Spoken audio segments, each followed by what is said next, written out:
Okay guys, so for this plethora of holiday DIYs and crafts, I'm going to be showing you a bunch of beginner-friendly DIYs and crafts that can be possibly done under 10 minutes. Some using my Cricut and some aren't, and they're going to be pretty quick and easy to keep up with. For the most part, I'm going to be using items from my craft stash and stuff that you can actually purchase in the Dollar Tree stores right now for the Christmas holidays.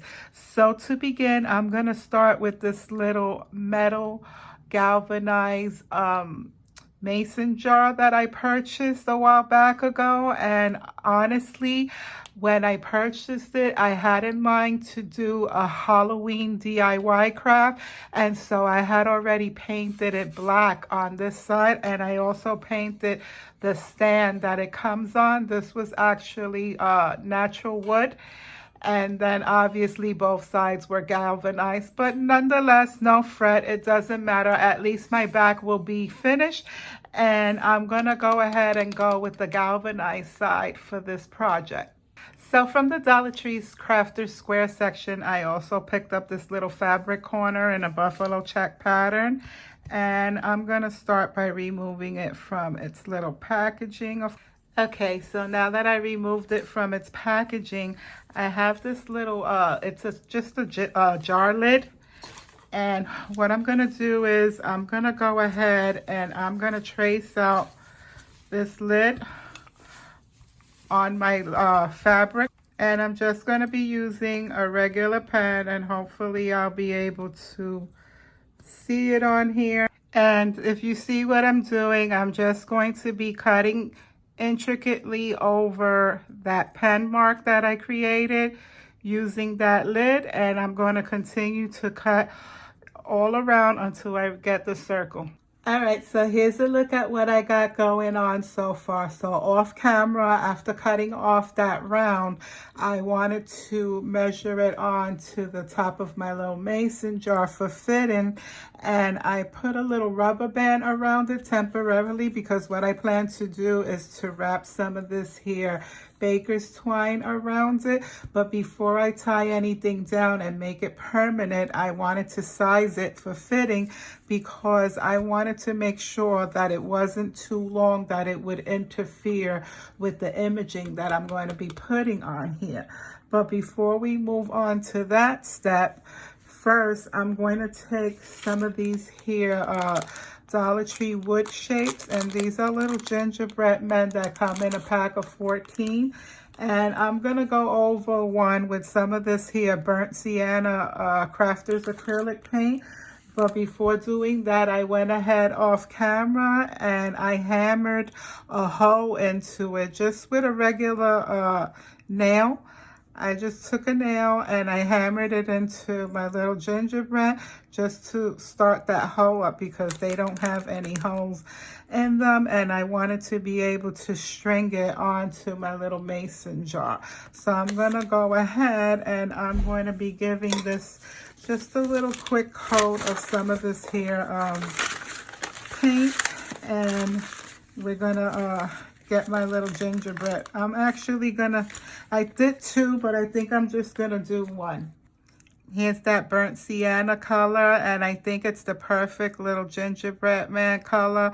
I thought to take some of that antiquing wax, you know, the Waverly antique wax, and just kind of do a faux stain on it, but I decided to make it more traditional and try to get it to look like a gingerbread cookie.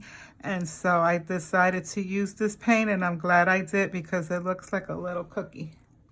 Okay, here's a look at my little gingerbread guy now that I've given it a chance to dry. And so now what I have here is one of these Crafter Square metallic markers in white. And I'm just gonna put a couple of details on my gingerbread guy. I'm gonna make a face. I'll do the eyes and the nose with this black permanent marker by Jot, and then I'm gonna do some frosting with this. So let's start with this and see how it's gonna work. I'm gonna do like a little squiggly thing on the bottom. And now with the paint marker, I'm going to try to draw a face to the best of my ability. I'm just going to draw the mouth like that. Okay, so here's a look at my little cutie gingerbread guys. Don't judge me. It kind of looks like they have 3 eyes because of the placement of the hole that I had to make to string it. But I went ahead and I started to string my baker's twine to one of them using my little cricut weeding tool, because the hole was kind of small. I was kind of having a difficult time. So now I'm just gonna go ahead and I'm gonna give this a wrap around my mason jar, and I'm gonna wrap it around a couple of times so that I could tie it off in the front. And I have my little guy kind of dangling there. So I'm just gonna kind of give it like maybe 3 or 4 wraps, just enough to cover up that rubber band, because I'm gonna leave the rubber band attached. And this is what we got going on, and I'll probably double knot this, but in a minute. So now what I'm going to do next is I went ahead and I cut off a vinyl decal using my Cricut, and I just went into design space and I typed in gingerbread, and this was something that was already created, and I love that I don't have to go through too much. And so I just went and measured it down to size and cut it out. So now I'm going to go ahead and attach it to my little mason jar and call it a finished project. But this is the reason why I had wanted to put the fabric first and the gingerbread guy and the baker's twine, because I wanted to make sure that it wasn't going to interfere with my decal. So now I'm just gonna go ahead and remove this transfer sheet so that I could attach my vinyl. So I have my transfer sheet taken off of the backing, and I'm just going to be eyeballing it to the best of my ability. I'm going to try to center it, but I'm not going to press it down firmly yet until I'm satisfied with the placement. And hopefully I won't mess it up. And there you have it. That's the transfer. That's all she wrote. And this is the finished project. I'm loving the way that it came out with the little gingerbread cookie tied to the side. I'm probably gonna put a little dot of hot glue or something so that it could stay to the side. But so far, I love the way that it came out. And the best part about it is that if I wanted to, I could make this double-sided and I can put something else on this side. But for now, I'm leaving it plain. And I'm just going to enjoy it for the Christmas season as is. And that's it. So for this next project, I have this here cutting board left over from the springtime from Easter, and it just says farm fresh carrots on it. And I decided that I'm gonna level it up and give it an upcycle for the Christmas holiday season. So to begin, I'm gonna start by trying to pry up these little tacks that are in the corner, and I'm going to be removing the tacks on all 4 corners, and then I'm going to be covering this up with some of this here crafter square adhesive cork sheet. I'm going to cut it down to size and adhere it to the board.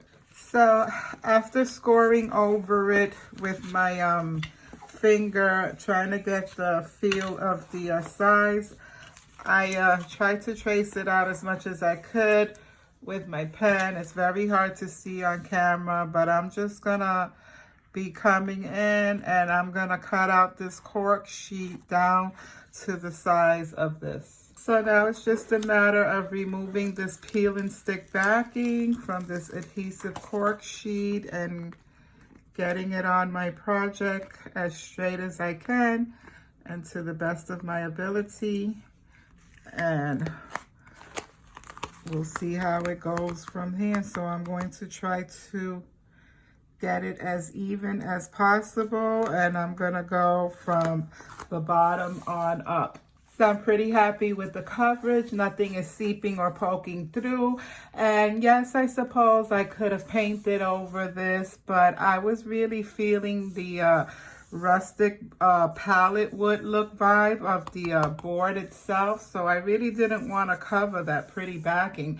And this cork board sheet is just going to add to the overall finished product. So what's next to do is I went ahead and off camera, I cut out another vinyl decal, and it's just this little gingerbread guy that says, "Let's get baked." But of course, my measurements are never precise or spot on. They're always just a tad bit off. So it appears that it's going to kind of like hang over either from the top or the bottom, but nothing that we can't remedy. So what I'm going to do is I'm going to go ahead and I'm going to cut off the word bake on the bottom.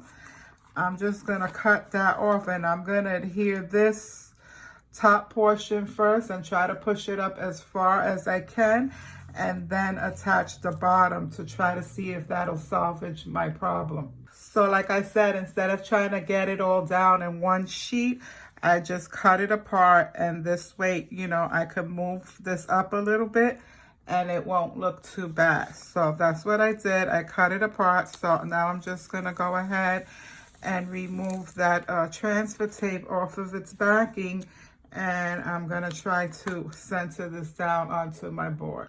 Okay, so far so good. I haven't lost any pieces yet, and it's coming up. So I think I spoke too soon. There goes a piece.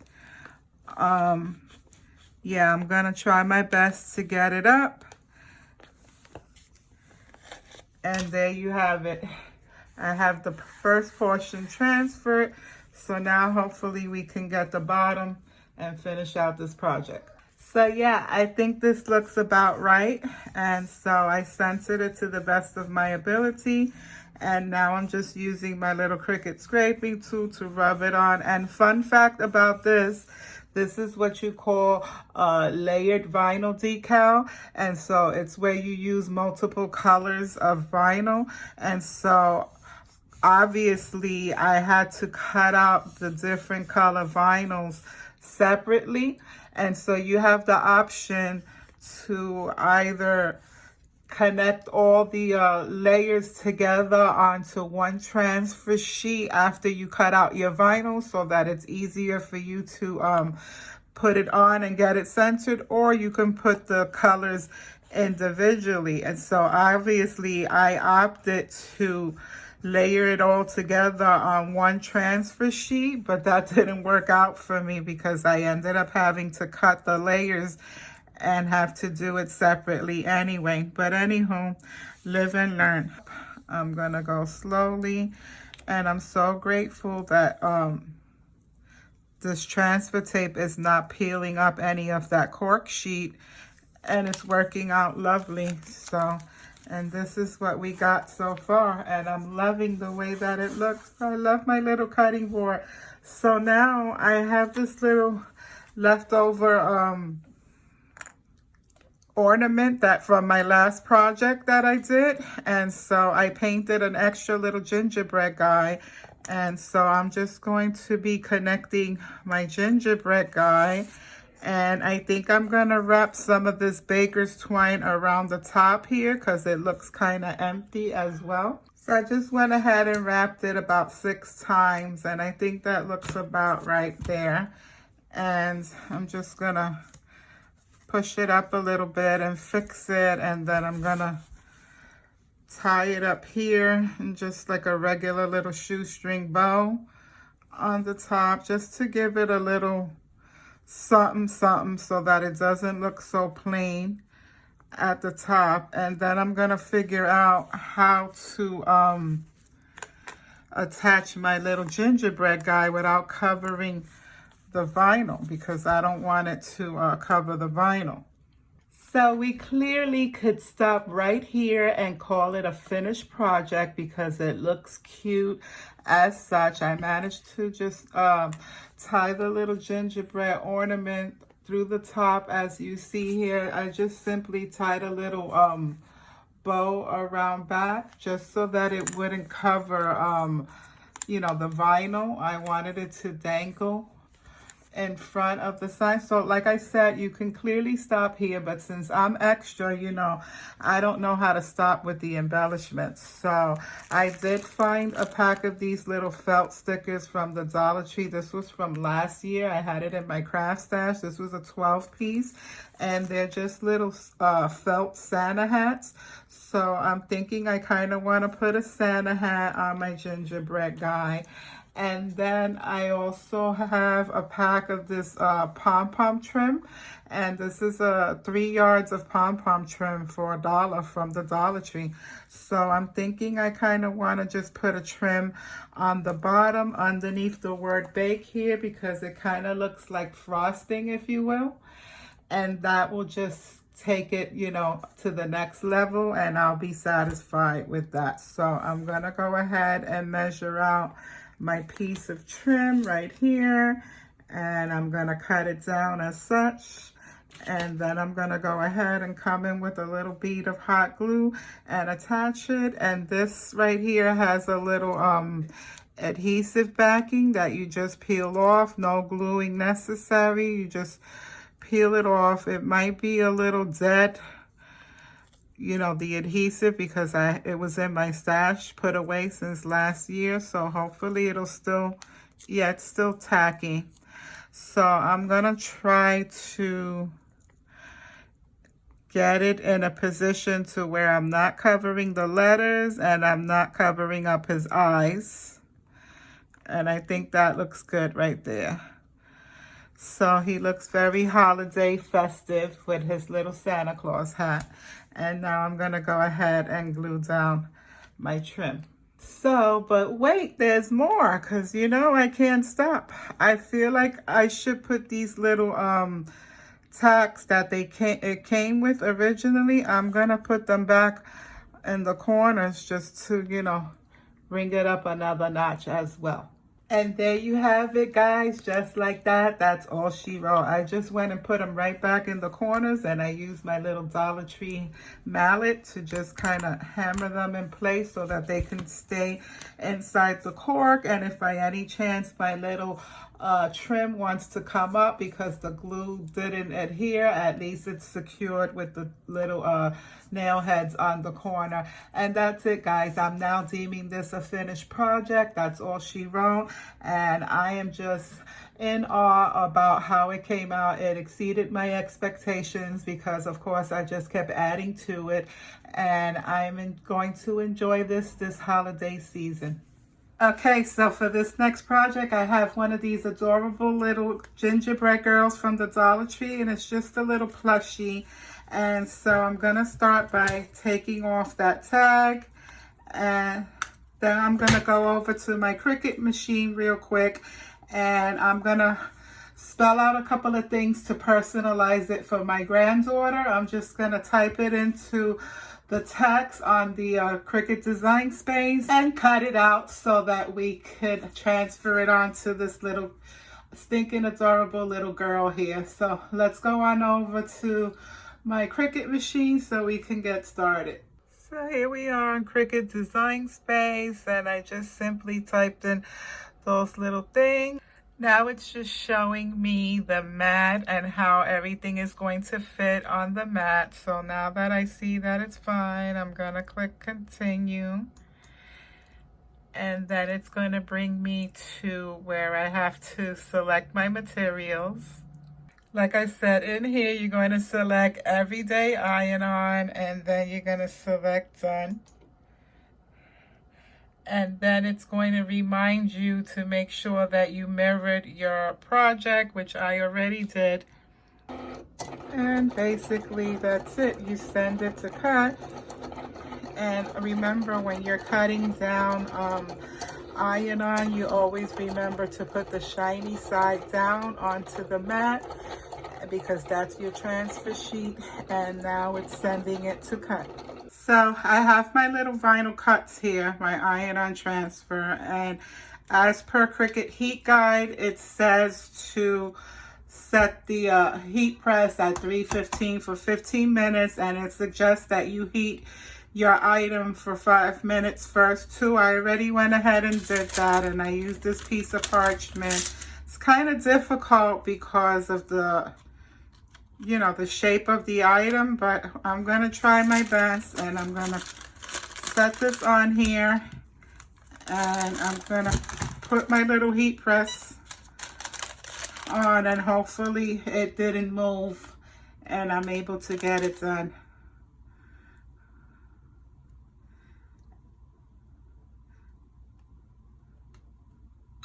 Okay, there you go.